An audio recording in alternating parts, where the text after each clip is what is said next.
السلام علیکم ورحمۃ اللہ وبرکاتہ۔ ایک باپردہ خاتون کا قصہ، دلچسپ و عجیب۔ ایک گاؤں میں ایک باپردہ خاتون رہتی تھیں جن کی ڈیمانڈ تھی کہ شادی اس سے کریں گی جو انہیں باپردہ رکھے گا۔ ایک نوجوان اس شرط پر نکاح کے لیے رضامند ہو جاتا ہے۔ دونوں کی شادی ہو جاتی ہے۔ وقت گزرتا رہتا ہے یہاں تک کہ ایک بیٹا پیدا ہو جاتا ہے۔ ایک دن شوہر کہتا ہے کہ میں سارا دن کھیتوں میں کام کرتا ہوں، کھانے کے لیے مجھے گھر آنا پڑتا ہے جس سے وقت کا ضیاع ہوتا ہے، تم مجھے کھانا کھیتوں میں پہنچا دیا کرو۔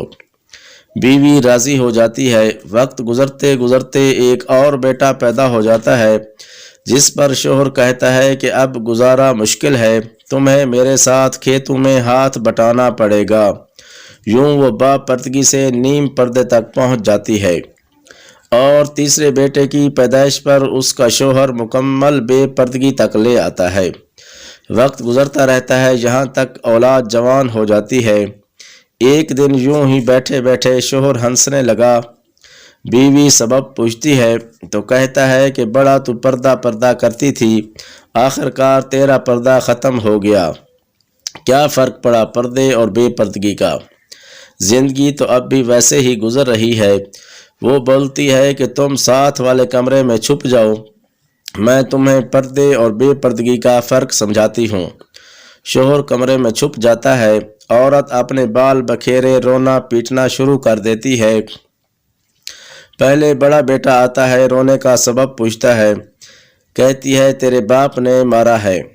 بڑا بیٹا ماں کو سمجھاتا ہے کہ اگر مارا ہے تو کوئی بات نہیں، وہ آپ سے محبت بھی تو کرتے ہیں، آپ کا خیال رکھتے ہیں۔ وہ سمجھا بجھا کر چلا جاتا ہے۔ عورت پھر سے رونے کی ایکٹنگ کرتی ہے اور منجھلے بیٹے کو بلا کر بتاتی ہے کہ تیرے باپ نے مجھے مارا۔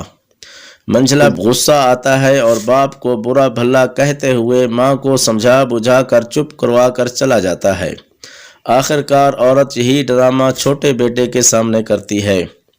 چھوٹا بیٹا تو غصہ سے آگ بگولا ہو جاتا ہے اور زور زور سے گالیاں بکتے ہوئے ڈنڈا اٹھاتا ہے اور کہتا ہے کہ ابھی باپ کی خیر لے۔ پھر عورت شوہر کو بلا کر بولتی ہے کہ پہلا میرے پردے کے وقت پیدا ہوا تو اس نے تیرا پردہ رکھا، دوسرا نیم پردے کے زمانے میں پیدا ہوا تو تیری آدھی لاج رکھ لی، جبکہ تیسرا جو مکمل بے پردگی کے زمانے میں ہوا تو وہ مکمل طور پر تیرا عزت کا پردہ اتارنے گیا ہے۔